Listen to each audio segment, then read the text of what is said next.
नमस्कार, जय जोहार संगवारी, मैं आप मन के मणि शंकर और संगवारी हो। आज आप मन में बहुत बेहतरीन खबर लेकर आए हैं। जी हाँ संगवारी, हमारे छत्तीसगढ़ में एक तो नवा फिल्म आने वाला है। फिल्म के नाम है माया के पाती। और संगवारी फिल्म में जो है छत्तीसगढ़ में पहली बार जो है माया में अमर होए वाली कहानी देखे ला मिली। जी हाँ संगवारी हो, प्यार में अमर होए वाली कहानी देखे ला मिली। और ये फिल्म ला लेकर आत हवे हमर नूतन पंकज जी हा।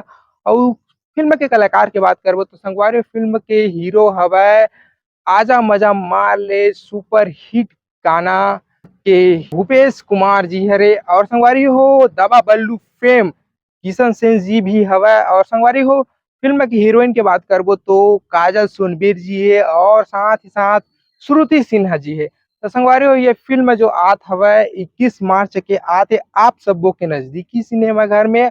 और एक ट्रेलर यूट्यूब में डलने वाला है 8 मार्च के। तो संगवारी ये फिल्म के अगोरा कौन बोल रहा है जल्दी से आप मन हमर कहला कमेंट करके बतावा।